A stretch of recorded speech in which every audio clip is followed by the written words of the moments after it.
Hey warriors, there's a moment in every person's life, a quiet, sacred moment when everything changes. It's not loud, it's not dramatic, it doesn't come with warning bells or flashing lights. It's the moment you stop looking at the door, waiting for someone to walk through it and fix everything. It's the moment you stop checking your phone, hoping for the message that will make it all better. It's the moment you realize, deeply, painfully, beautifully, that no one is coming to save you. And in that moment, something breaks, but something else awakens. Epictetus once said, "No man is free who is not master of himself." These words carry a truth that echoes through centuries, that our freedom, our power, our very life begins when we stop waiting and start walking. You see, we've been conditioned to believe in rescue. As children, someone always came when we cried. As students, teachers guided us. As adults, we still find ourselves unconsciously waiting for the perfect partner to complete us, for the dream job to find us, for motivation to strike us, for circumstances to align for us. But life doesn't work that way. The universe isn't withholding your breakthrough. The world isn't conspiring against you. And no hero is waiting in the wings to make your entrance easier. The truth? You are the hero you've been waiting for.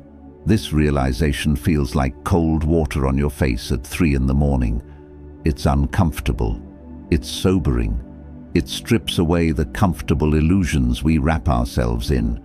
But it's also the most liberating truth you'll ever encounter. Because when you stop waiting to be saved, you stop being a victim. When you stop expecting rescue, you start building your own ladder. When you stop looking for someone to light your path, you become the light itself. Today, we're going to walk through 9 profound truths about self-reliance, responsibility, and the raw power that awakens when you finally understand. This is your life, your responsibility, your beautiful burden to carry. And I promise you, by the end of this journey, you'll see that burden not as weight, but as wings. So, before we begin, I need you to do something. If this message is already resonating with you, hit that like button right now. Drop a comment with your thoughts. Share this with someone who needs to hear it. Subscribe to this channel because we're building a community of people who refuse to wait for permission to live powerfully. And please, don't skip any part of this video. Every section builds on the last, and the transformation happens in the complete journey. If you're ready to stop waiting and start living, declare it below. I am the hero of my own story. Now, let's wake up together. Number 1.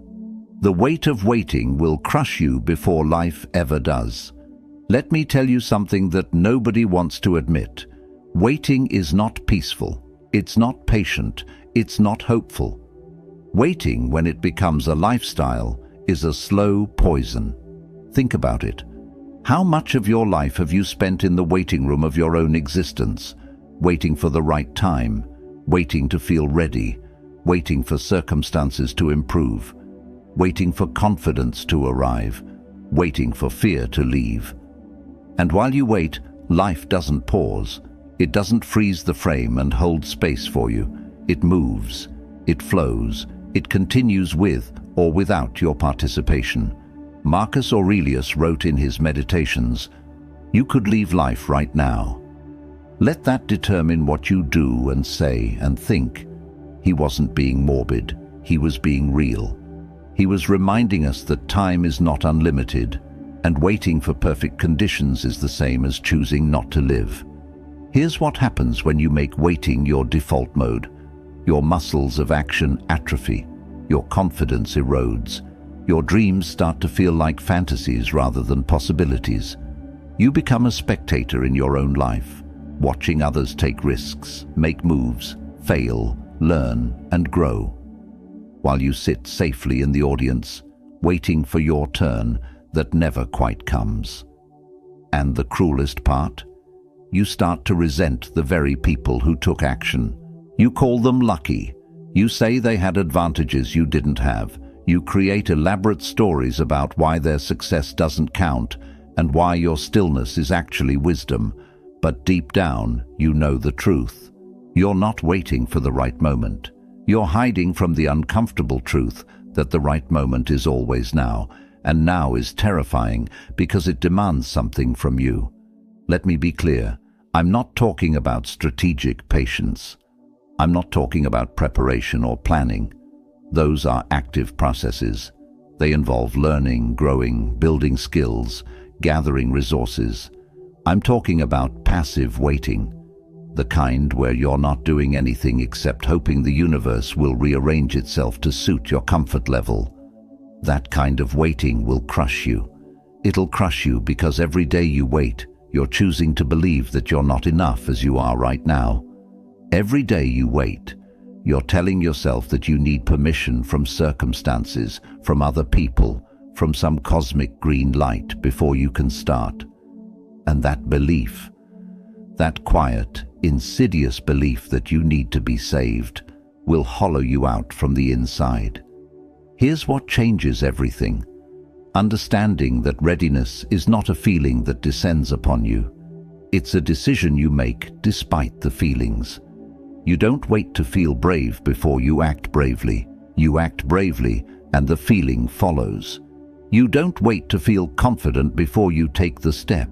You take the step, and confidence builds with each one. The people you admire, the ones who seem to have it all figured out. They didn't wait to feel ready. They didn't wait for certainty. They decided that the discomfort of action was preferable to the slow death of endless waiting. They realized that the weight of waiting, the anxiety of what if, the regret of if only, the burden of postponed dreams, that weight is far heavier than the temporary discomfort of taking imperfect action. So, ask yourself right now, what am I waiting for? Is it money? You can start small. Is it time? You can find 15 minutes. Is it knowledge? You can learn while you do. Is it permission? You can give it to yourself. Is it confidence? You can act without it and build it through action. There is no cavalry coming. There is no perfect moment arriving. There is only you, right now, with whatever you have, in whatever circumstances you're in. And that's not a tragedy. That's your liberation. Because the moment you stop waiting to be saved is the moment you discover you never needed saving in the first place. You needed activation. You needed to give yourself permission to be imperfect, to be scared, to be uncertain, and to move anyway. The weight of waiting will crush you before life ever does. But the lightness of action, even small action, will lift you before success ever does. Let me hear your commitment. Type this in the comments. I choose action over endless waiting. Number 2, your pain is not a punishment, it's a promotion. Here's a hard truth that will change everything once you accept it. Nobody is coming to remove your pain. Nobody is coming to erase your struggles. Nobody is coming to make your life easier. And here's the part that might shock you. That's actually good news. Because pain is not what you think it is. We've been taught to see pain as evidence that something is wrong. We've been conditioned to believe that suffering means we're off track, that struggle means we're failing, that difficulty is a sign we should give up or wait for rescue. Stoics understood that pain is not punishment, it's preparation. Seneca wrote, "Difficulties strengthen the mind, as labor does the body." He wasn't speaking theoretically. This was a man who faced exile, loss, betrayal, and ultimately death by forced suicide. He knew pain intimately, and he discovered that it wasn't destroying him, it was forging him. Think about every person you deeply respect, every person whose character you admire, every person who radiates genuine strength and wisdom. Now think about their story. What do you find? You don't find ease. You don't find comfort. You don't find a smooth path with no obstacles. You find pain they didn't run from. You find struggles they faced head-on. You find moments when they had every reason to quit, to wait for rescue, to blame circumstances. But they chose differently. They chose to see their pain not as evidence of their weakness, but as an invitation to discover their strength. Here's what happens when you stop waiting for someone to save you from your pain. You start asking different questions. Instead of, "Why is this happening to me?" you ask, "What is this teaching me?" Instead of, "When will this end?" you ask, "Who am I becoming through this?" Instead of, "Who can fix this for me?" you ask, "What can I do right now?" These questions transform everything because they shift you from victim to participant, from passenger to driver, from someone life happens to, into someone who happens to life. Let me be honest with you. Right now, you're probably facing something difficult. Maybe it's financial stress. Maybe it's a relationship that's falling apart. Maybe it's a career that's stalled. Maybe it's a health challenge. Maybe it's loneliness. Maybe it's the crushing weight of feeling like you've wasted time and it's too late to change. And you might be looking around, hoping someone will notice, hoping someone will step in, hoping circumstances will shift, hoping the universe will finally cut you a break. But what if the universe is cutting you a break right now and it just doesn't look the way you expected? What if this pain is not a punishment but a promotion? What if you're not being held back but pushed forward? What if this difficulty is not evidence that you're on the wrong path, but confirmation that you're on the exact path that will make you into who you need to become? The strongest steel goes through the hottest fire. The most beautiful diamonds endure the most intense pressure. The deepest wisdom comes from the hardest lessons. And you are being forged right now. Not because you're cursed, not because you're unlucky, not because someone failed to save you, but because life trusts you with this. Because your soul called for growth, and growth requires resistance. Because the person you're meant to become can only emerge through the fire you're currently in. Here's the practical truth.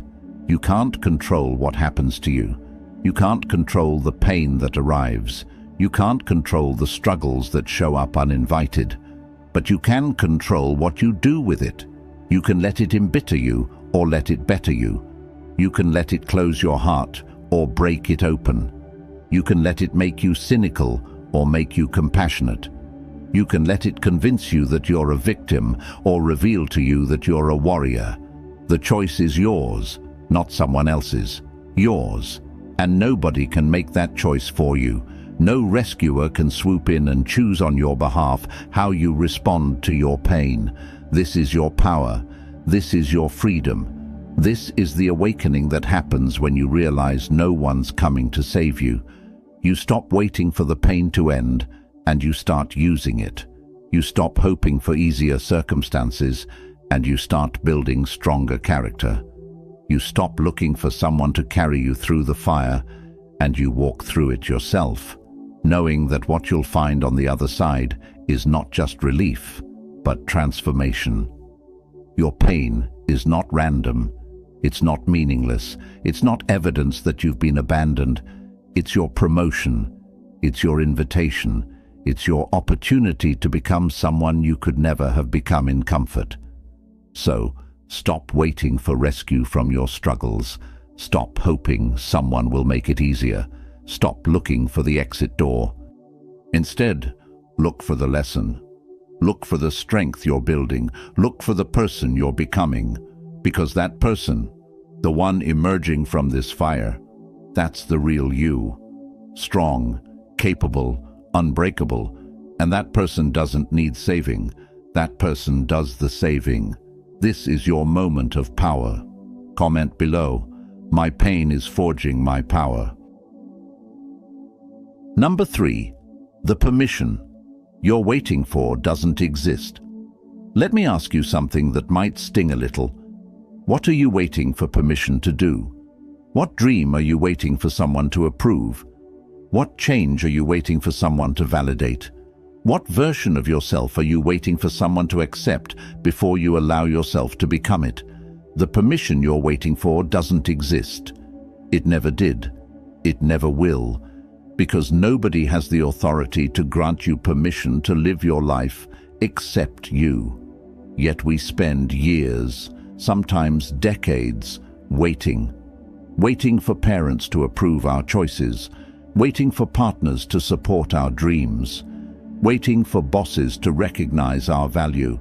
Waiting for friends to validate our feelings. Waiting for society to accept who we truly are. And while we wait, we shrink. We dim our light. We silence our voice. We postpone our joy. We compromise our truth. All because we're waiting for a permission slip that isn't coming. Epictetus taught a radical concept, the dichotomy of control. He said, we must distinguish clearly between what is in our control and what is not. Other people's opinions, not in your control. Other people's approval, not in your control. Other people's acceptance, not in your control. But your choices, completely in your control. Your actions, completely in your control. Your commitment to your own path, completely in your control. When you wait for permission, you're giving away your control. You're handing your power to people who were never meant to hold it. You're making your peace, your progress, your very life dependent on variables you cannot control. That's not wisdom. That's self-abandonment. Think about the moments in your life when you finally stopped waiting and just did the thing. Maybe you ended a relationship that everyone thought was perfect. Maybe you started a business that people said would fail. Maybe you moved to a new city without a safety net. Maybe you chose a path that made no sense to anyone but you. How did that feel? Terrifying, yes. Uncertain, absolutely. But also alive, real, true.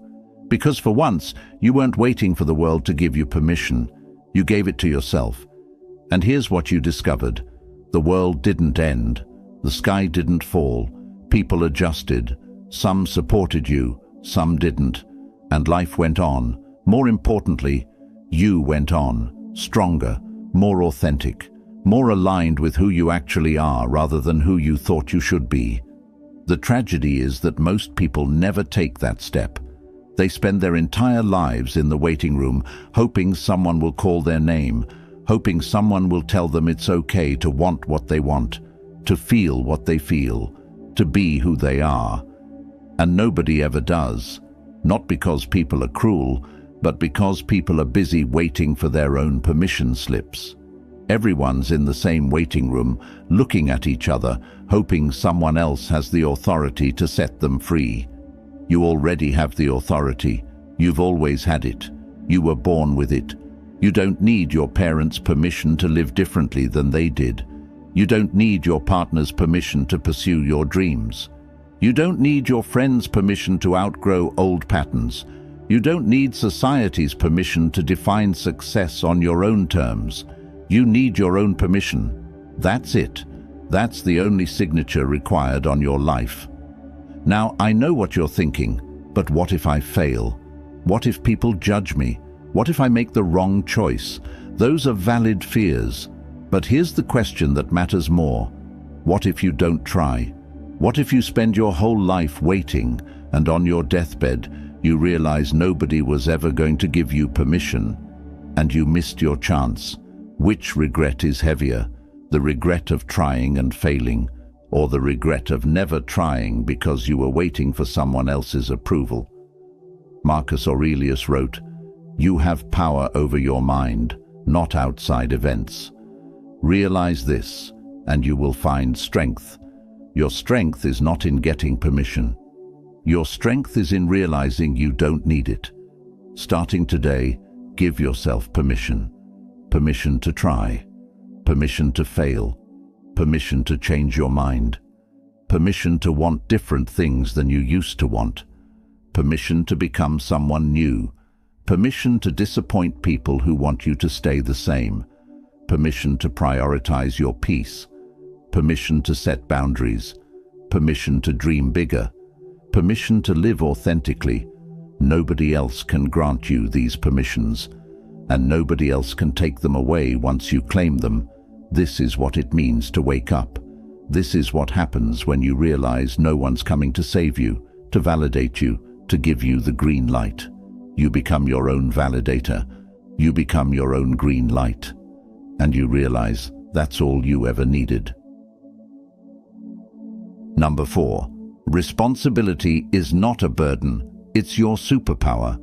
There's a word that makes most people flinch, a word that feels heavy, restrictive, even oppressive. That word is responsibility. We've been taught to see responsibility as a burden, as something that weighs us down, as the opposite of freedom. But what if everything we've been taught about responsibility is backwards? What if responsibility isn't what limits your freedom, but what creates it? Let me explain something that changed my entire perspective on life. When you take full responsibility for everything in your life, you reclaim your power. When you stop blaming circumstances, other people, your past, bad luck, or timing, you stop being powerless. Because here's the truth: blame and power cannot coexist. When you blame your childhood for your current struggles, you're saying your past has more power than your present choices. When you blame your boss for your unhappiness, you're saying someone else controls your emotional state. When you blame the economy for your financial situation, you're saying external circumstances determine your destiny. And maybe those things influenced your starting point. Maybe they made things harder. Maybe they were genuinely unfair. But the moment you use them as excuses, you trade your power for a story. You trade your agency for a victim narrative. You trade your potential for the comfort of not having to try. The ancient Stoics had a powerful concept they called amor fati, love of fate, not passive acceptance, not resignation, but the active choice to take ownership of everything that happens and transform it into fuel for growth. Epictetus, who himself was born into slavery and lived with a permanent physical disability, taught, "It's not what happens to you, but how you react to it that matters." Think about that. A man who had every reason to blame his circumstances for his limitations chose instead to take full responsibility for his responses. And in doing so, he became one of the most influential philosophers in human history. He didn't wait for someone to free him from slavery to start thinking freely. He didn't wait for his circumstances to improve to start improving himself. He understood that responsibility was not his burden. It was his liberation. Here's what happens in your life when you embrace total responsibility. Everything changes. That job you hate. When you take responsibility, you stop waiting for it to magically get better, and you either improve your situation there or create an exit plan. That relationship that drains you. When you take responsibility, you stop hoping they'll change, and you either set clear boundaries or make difficult decisions. That body you're unhappy with. When you take responsibility, you stop blaming your genetics or your schedule, and you start making different choices today. Responsibility means, if it's going to change, I have to change it. Not someday. Not when circumstances improve. Not when someone helps me. Now. With what I have. Where I am. And yes, that's uncomfortable. Yes, that's scary. Yes, that means you can't hide behind excuses anymore. But it also means something incredible. You're not powerless. You're not stuck. You're not at the mercy of forces beyond your control. You're the force. Let me be clear about something. Taking responsibility doesn't mean pretending you're responsible for things that genuinely weren't your fault. You're not responsible for how others treated you. You're not responsible for circumstances you were born into. You're not responsible for random bad luck. But you are responsible for what you do next. You're responsible for whether you let those experiences define you or refine you. You're responsible for whether you stay stuck in what happened or move toward what's possible. You're responsible for the meaning you assign to your experiences and the actions you take because of them. This is your superpower. When you own your life completely, the good, the bad, the fair, the unfair, you become unstoppable. Not because life gets easier, but because you stop waiting for it to. You stop looking around for who to blame and start looking forward at what to build. You stop asking, "Why me?" and start asking, "What now?" You stop waiting for conditions to be perfect and start creating results in imperfect conditions. Think about the most empowered moments of your life, the times when you felt strongest, most alive, most capable. Were those the times when you were waiting for help, when you were blaming circumstances, when you were playing the victim? Nah, those were the times when you stepped up, when you took ownership, when you said, "This is my life, my choice, my responsibility, and I'm going to handle it." That feeling, that's what's available to you every single day when you choose responsibility over blame. Here's your challenge starting right now. For the next 24 hours, take complete ownership of everything in your life. When something goes wrong, don't look for who to blame. Ask what you can do about it. When you feel an emotion, don't blame external triggers. Ask what need of yours isn't being met and how you can meet it. When you face an obstacle, don't complain about how it shouldn't be there. Ask how you can overcome it or go around it. Just 24 hours of complete responsibility. No excuses, no victim stories, no blame. And notice what happens. Notice how much more powerful you feel. Notice how much more clear your path becomes. Notice how problems that seemed impossible suddenly have potential solutions. This is the awakening. This is what happens when you realize no one's coming to save you. You stop needing to be saved because you become the person who saves yourself. Responsibility is not a burden. It's the key to every door you thought was locked. It's the bridge to every version of yourself you thought was unreachable. It's not what holds you back. It's what sets you free. Claim your life back. Drop this affirmation. I own my life completely.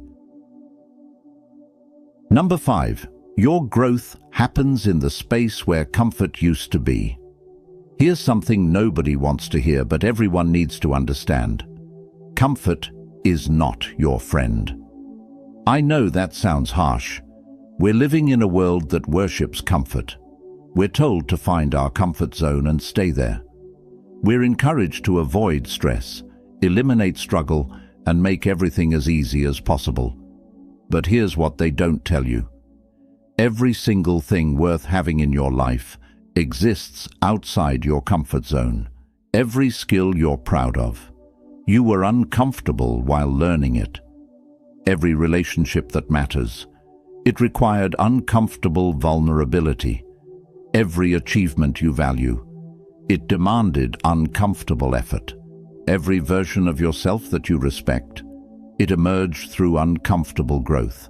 Comfort doesn't build anything. It maintains. It preserves. It keeps you exactly where you are.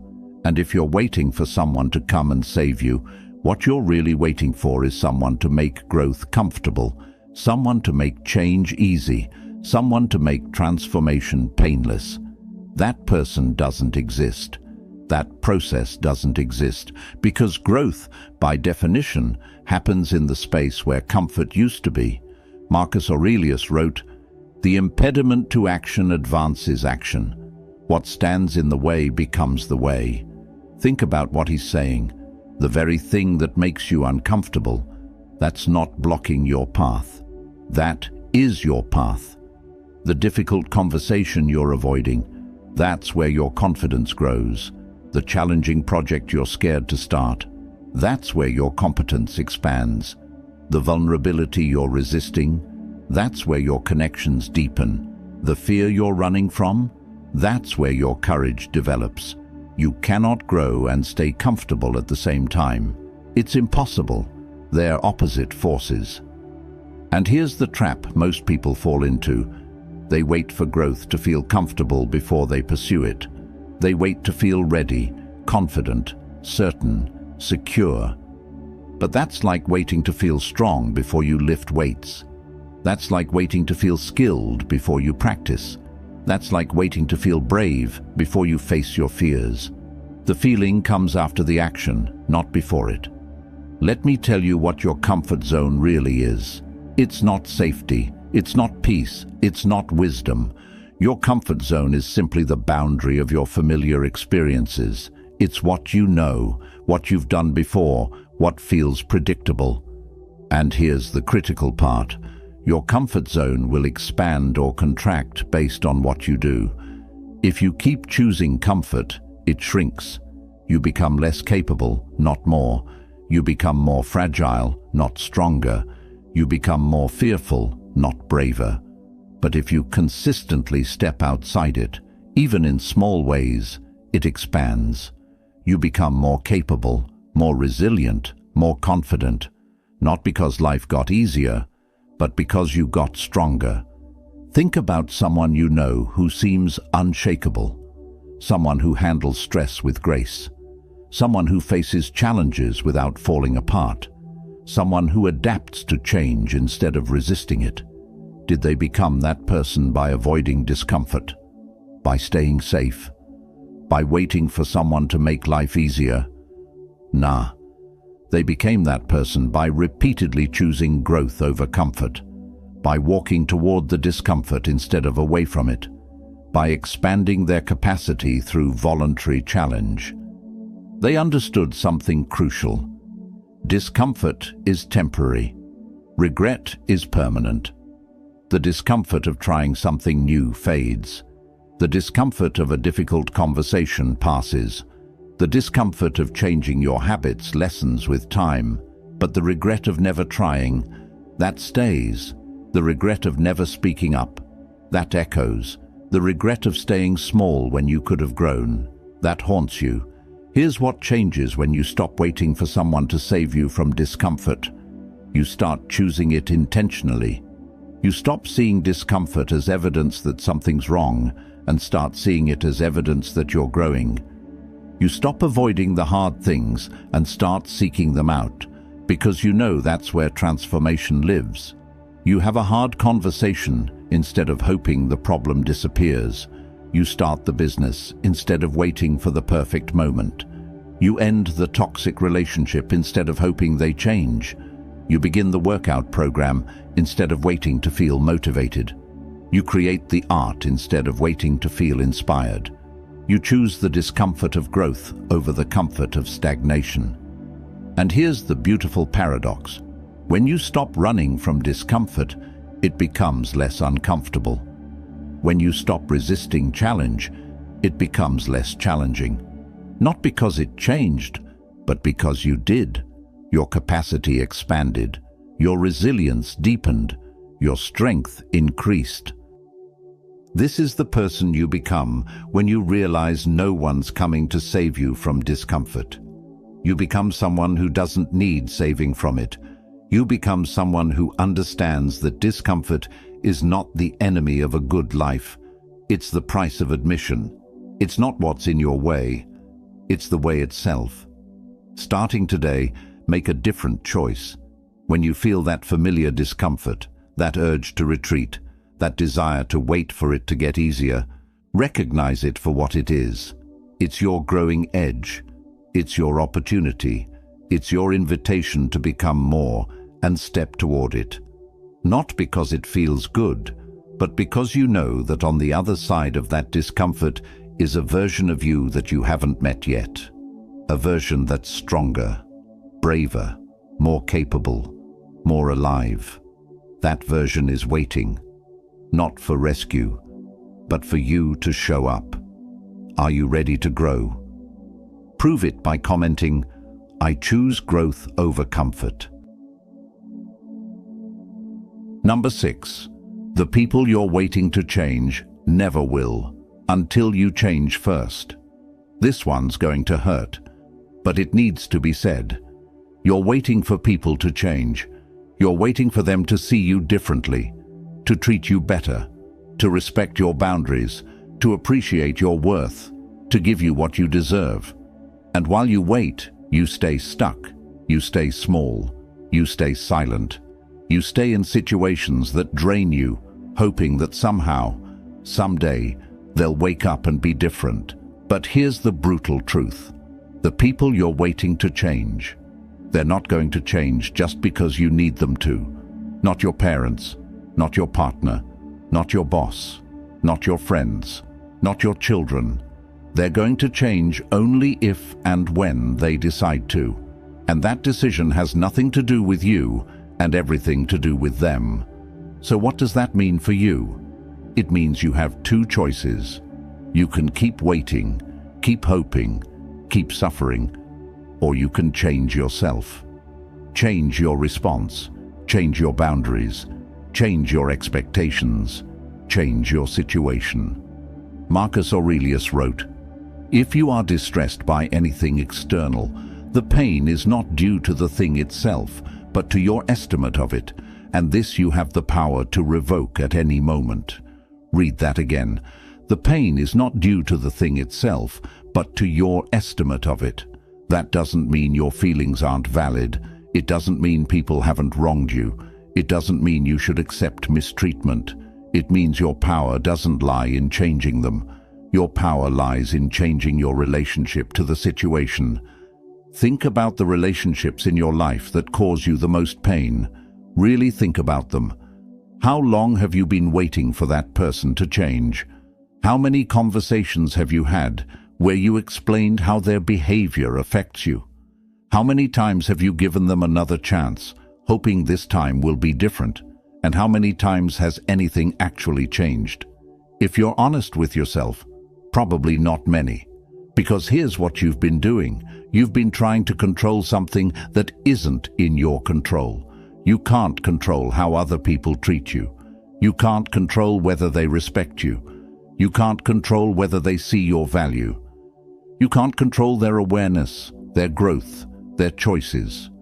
But you can control something far more powerful: how you respond, what you accept, what boundaries you set, what you're willing to tolerate, when you stay and when you walk away.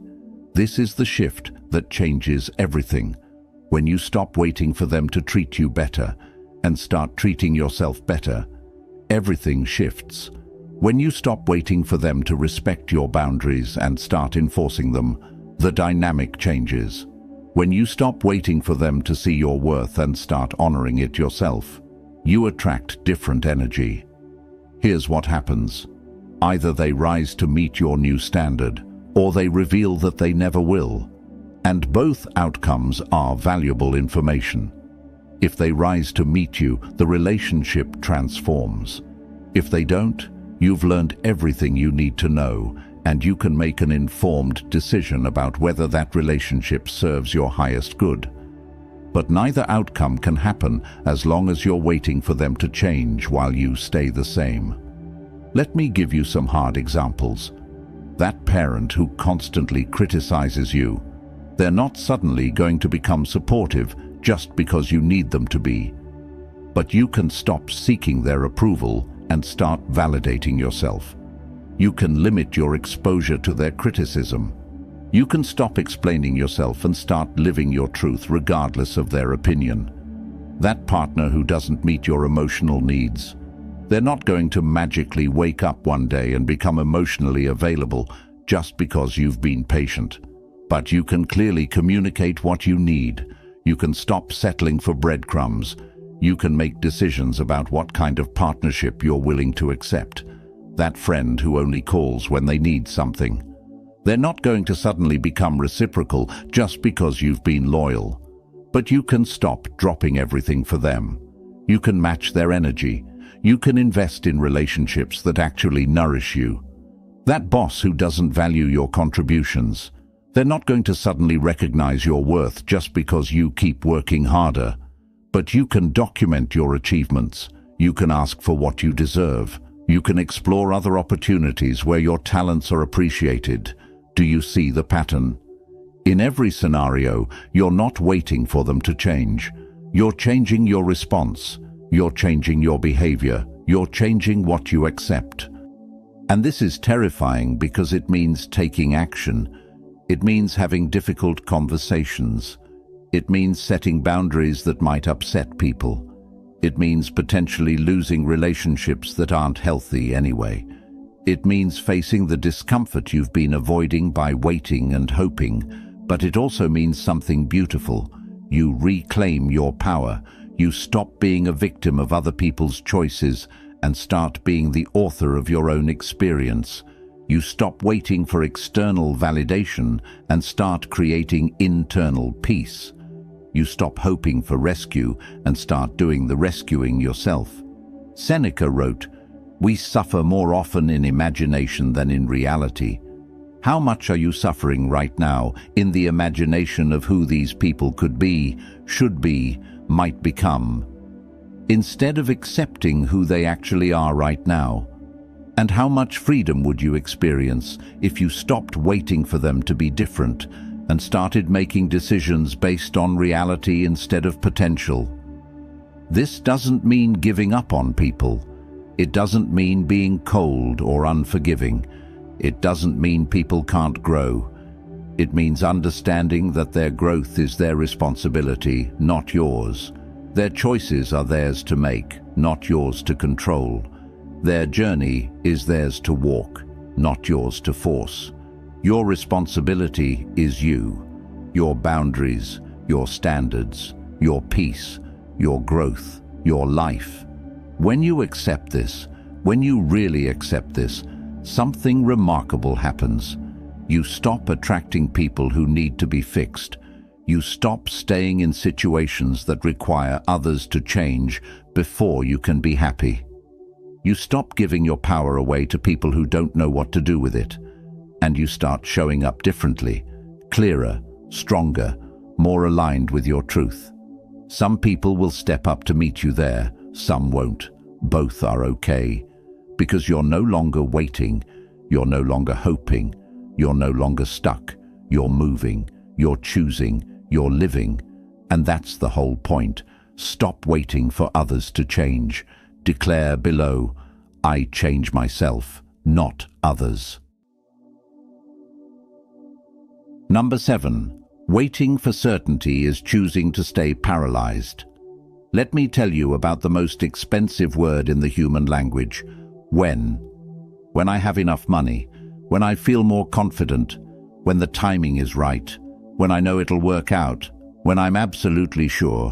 When is the word we use to disguise our fear as wisdom. It's how we convince ourselves that waiting is strategic when it's really just safe. And here's what nobody tells you. Certainty is an illusion. It doesn't exist. It never has. It never will. Every single person who ever did anything significant did it without certainty. Every entrepreneur who started a business, every artist who created something new, every person who fell in love, every individual who changed their life, they didn't have guarantees. They didn't have certainty. They didn't know it would work out. They just decided that the possibility was worth more than the paralysis. And that's the choice you're facing right now. Epictetus taught, first say to yourself what you would be, and then do what you have to do. Not, first wait until you're certain. Not, first wait until all conditions are perfect. Not, first wait until someone guarantees success. First decide, then do. But we've become addicted to certainty. We want to know the outcome before we take the step. We want to see the entire staircase before we take the first step. We want a guarantee of success before we risk failure. And so we wait and wait and wait. We research endlessly. We plan obsessively. We gather more information. We seek more advice. We wait for more signs. We convince ourselves we're being responsible, being smart, being careful. But really, we're being scared. And there's nothing wrong with being scared. Fear is human. Fear is natural. Fear is information. But waiting for fear to disappear before you act, That's not wisdom, that's self-sabotage. Because fear doesn't disappear when you're on the edge of growth. It actually intensifies. The bigger the opportunity, the bigger the fear. The more meaningful the change, the more terrifying it feels. If you're waiting to feel certain before you act, you're waiting for something that will never come. Think about the last time you waited for certainty. What happened? Did certainty arrive, or did you just find new reasons to wait? Did the fear go away, or did you just get more comfortable with staying stuck? Here's the pattern. When you wait for certainty, your mind doesn't use that time to build confidence. It uses that time to build a case for why you shouldn't try. It shows you all the ways it could go wrong. It reminds you of past failures. It compares you to people who are further ahead. It invents obstacles that don't even exist yet. Your mind, trying to protect you from discomfort, actually creates more suffering by keeping you paralyzed.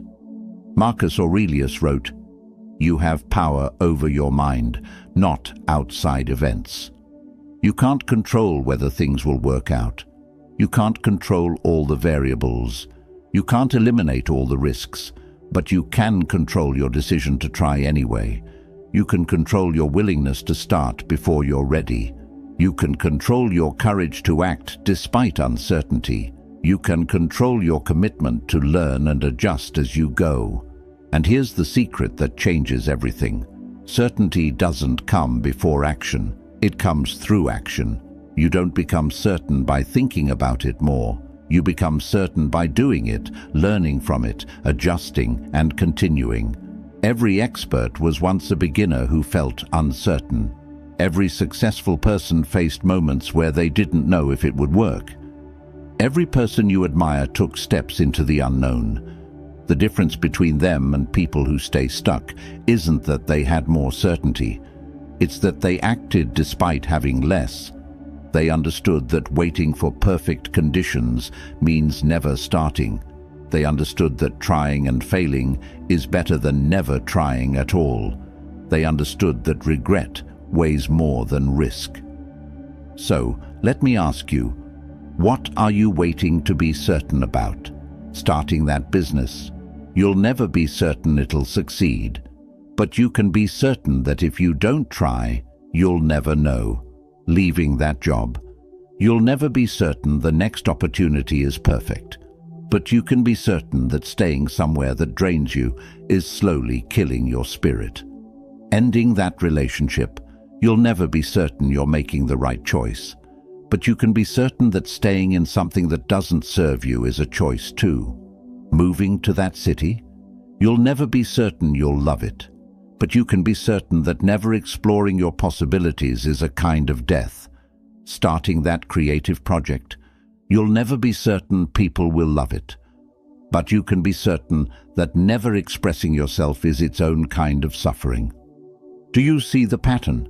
You're never going to be certain about the outcome, but you can be certain about the cost of waiting, the cost of your dreams deferred, the cost of your potential unrealized, the cost of your life lived in the waiting room instead of the arena. That cost is certain. That cost is guaranteed.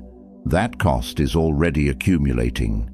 The Stoics called it memento mori, remember death. Not to be morbid, but to be real. Your time is limited. Your opportunities are finite.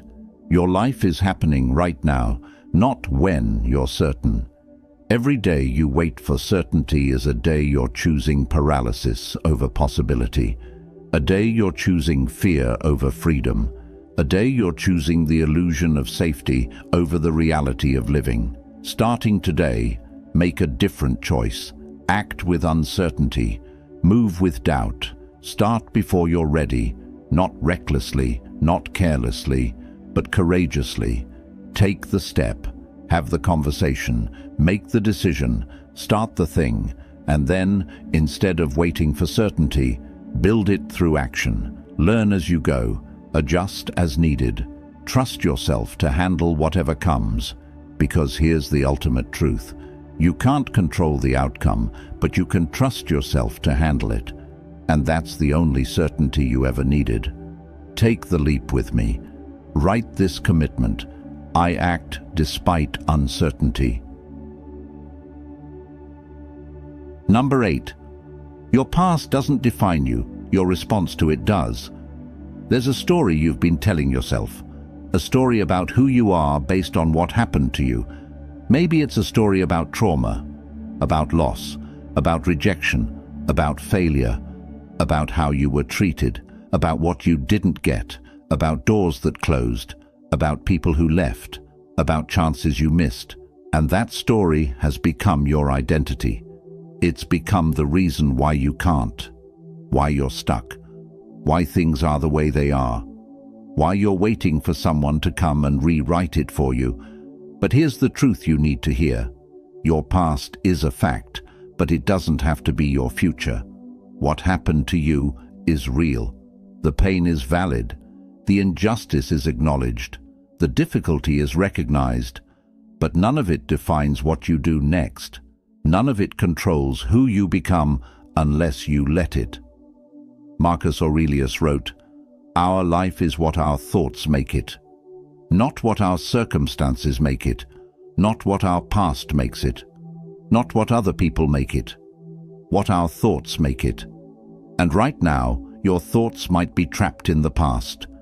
Trapped in what was done to you. Trapped in who you were.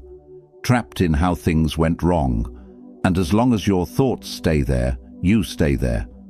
But the moment you shift your focus from what happened to you to what you're going to do about it, everything changes. Let me be clear. I'm not telling you to pretend the past didn't happen. I'm not telling you to minimize your pain. I'm not telling you that your experiences don't matter. I'm telling you that your past is not your prison unless you choose to stay locked in it. Think about every person who has overcome something difficult, every person who rose from poverty, every person who healed from abuse, every person who rebuilt after loss, every person who succeeded after failure. They all had a past. They all had pain. They all had reasons to stay stuck, to stay bitter, to stay waiting for someone to come fix what was broken. But they made a different choice. They chose to let their past be a chapter, not the whole book. They chose to let it be part of their story, not the ending of it. They chose to let it inform them without defining them. And that choice, that's your power. Seneca wrote, "He suffers more than necessary, who suffers before it is necessary." How much are you suffering right now because you're still living in past pain? How much energy are you spending replaying old scenes, rehearsing old wounds, reinforcing old narratives? And what could you create if you redirected that energy toward building something new? Here's what nobody tells you about the past. It only has the power you give it. Yes, it shaped you. Yes, it influenced you. Yes, it left marks. But those marks don't have to be scars that limit you. They can be proof that you survived. Evidence that you're stronger than what tried to break you. The same past can create two completely different futures depending on how you interpret it. One person experiences rejection and decides they're unlovable. Another experiences rejection and decides they haven't found their people yet. One person experiences failure and decides they're incapable. Another experiences failure and decides they're learning. One person experiences trauma and decides they're broken. Another experiences trauma and decides they're being rebuilt into something stronger. Same past, different interpretation, different future. Your interpretation is your choice, and nobody can make that choice for you. Nobody can come and save you from your past. Nobody can rewrite what happened, but you can rewrite what it means.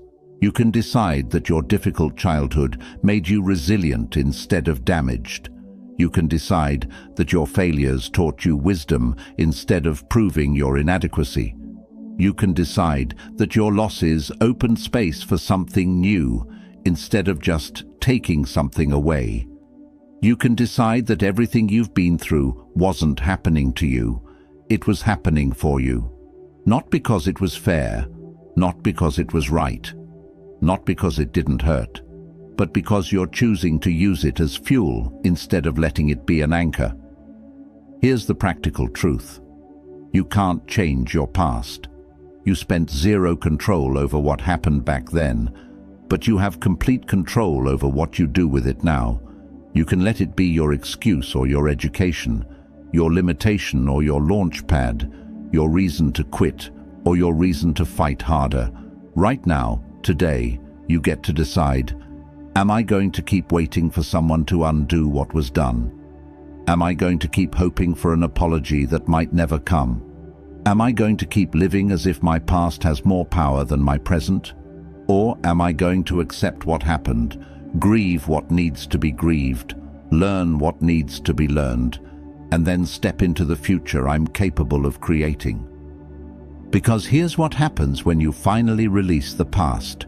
You become available for the present. You become available for growth. You become available for joy. You become available for opportunities that couldn't reach you while you were turned around, staring at what used to be. Epictetus taught, it's not what happens to you, but how you react to it that matters. Your past happened. That's done. That's complete. That chapter is written. But your reaction to it? That's happening right now. That's ongoing. That's where your power lives. Are you reacting by staying stuck? By building walls? By pushing away anything good because you're afraid it'll hurt like before? Or are you reacting by healing? By growing? By becoming someone who not only survived, but transformed? The choice is yours, not your parents' choice, not your ex's choice, not your former boss's choice, not society's choice, yours. And when you realize that no one is coming to save you from your past, you realize something liberating. You don't need saving from it. You need to stop using it as a reason to stay small. Your past doesn't define you. Your resilience does. Your courage does. Your choice to keep going despite everything does. So stop waiting for your past to change. It won't. Stop waiting for someone to come and erase it. They can't. Instead, change your relationship with it. Use it. Learn from it. Let it make you wiser, stronger, deeper, more compassionate. And then, let it go. Not because it didn't matter, but because what you do next matters more. Number 9. The life you want starts the moment you stop waiting. We've walked a long road together through this message. We've examined the weight of waiting, the power of responsibility, the necessity of discomfort, and the freedom that comes from releasing the illusion that someone is coming to save you. And now we arrive at the most important moment, the moment you decide. Because everything we've talked about means nothing if it stays as information. It has to become transformation. It has to move from understanding to action. And that action starts with one simple, powerful decision. I'm done waiting. Done waiting for perfect conditions. Done waiting for certainty. Done waiting for permission. Done waiting for someone to validate me, fix me, complete me, or save me. Done waiting for my life to start. The Stoic philosopher Seneca wrote something that should shake every person awake. It is not that we have a short time to live, but that we waste a lot of it. Read that again. We waste a lot of it. How much of your life have you wasted waiting? Waiting for the right time, waiting for the right person, waiting for the right circumstances, waiting to feel ready, waiting to be chosen, waiting for your turn. And while you waited, what happened? Time passed. Opportunities moved on. Other people took the chances you were too afraid to take. Life continued with or without your participation. Not because you weren't good enough, not because you weren't deserving, but because you were waiting. And waiting is not a strategy. It's not patience. It's not wisdom. Waiting is just fear, dressed up in reasonable clothing. But here's the beautiful truth. The moment you stop waiting, everything becomes possible. Not easy, not guaranteed, not risk-free, but possible. The life you want, the career that excites you, the relationship that fulfills you, the body that honors you, the peace that sustains you, the purpose that drives you. It all starts the moment you stop waiting for it to come to you and start moving toward it. Right now, today, this moment. Not when you have more money, not when you have more time, not when you feel more confident, not when someone gives you permission. Now, with what you have, where you are, as you are. Marcus Aurelius wrote, "Waste no more time arguing about what a good man should be. Be one." Stop arguing with yourself about when you'll be ready. Stop debating whether conditions are right. Stop negotiating with fear about whether it's safe. Just start. Start the business with the resources you have now. Start the workout with the body you have now. Start the creative project with the skills you have now. Start the healing with the awareness you have now. Start the change with the courage you can muster now. Because here's what nobody tells you. You don't need everything figured out to start. You don't need the whole plan mapped out. You don't need to know exactly how it's going to work. You just need to take the first step, and then the next one, and then the next one. The path reveals itself to those who walk it, not to those who stand at the beginning waiting for a map. Think about this moment right now as a door. On one side of this door is your old life, the life of waiting, the life of hoping, the life of making excuses, the life of playing small, the life of avoiding discomfort, the life of blaming circumstances. On the other side of this door is something different, not perfect, not without challenges, not guaranteed to be easy, but alive, real, yours. A life where you're the author, not just a character waiting to be written. A life where you're the creator, not just a consumer. A life where you're the one who decides, who moves, who tries, who fails, who learns, who grows, who becomes. Which side of the door do you want to be on? Because you can't stand in the doorway forever. You can't keep one foot in waiting and one foot in doing. You have to choose. And I need you to understand something.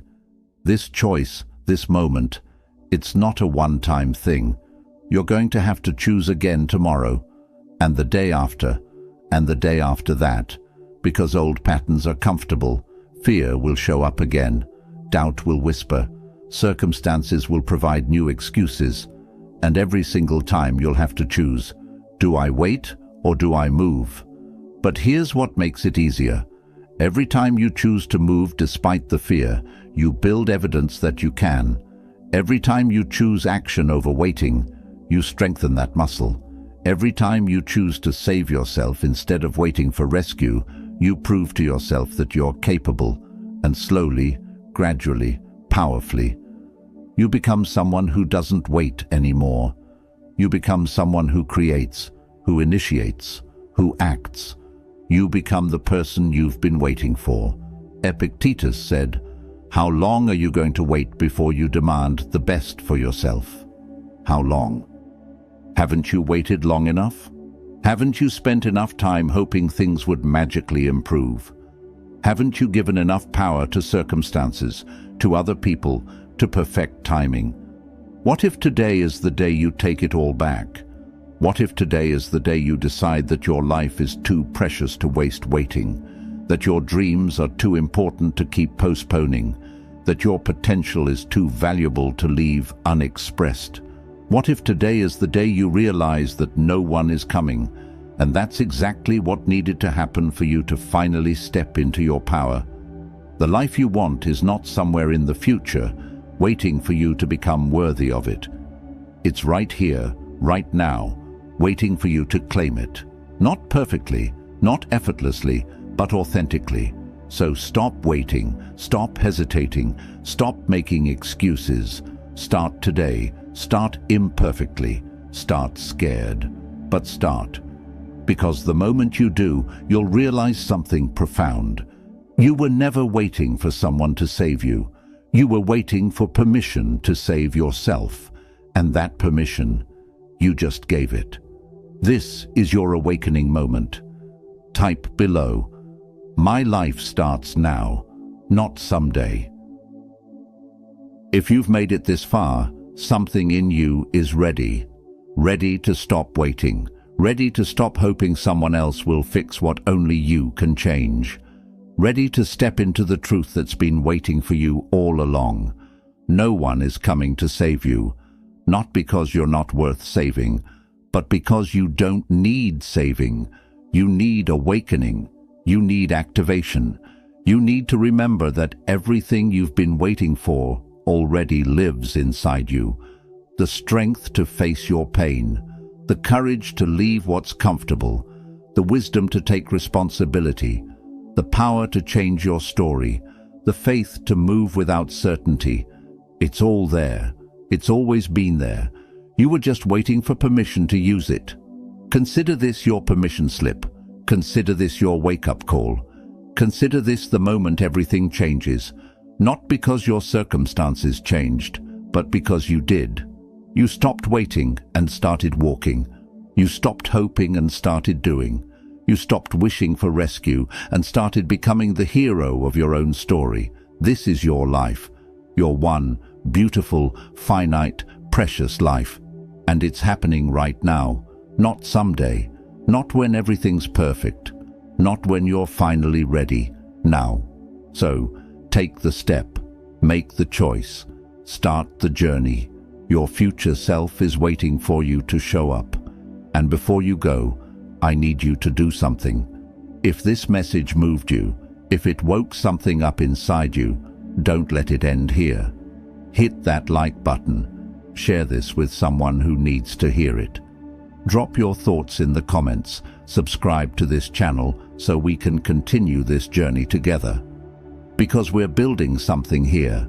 A community of people who refuse to wait, who refuse to play small, who refuse to let fear write their story, and we need you in it.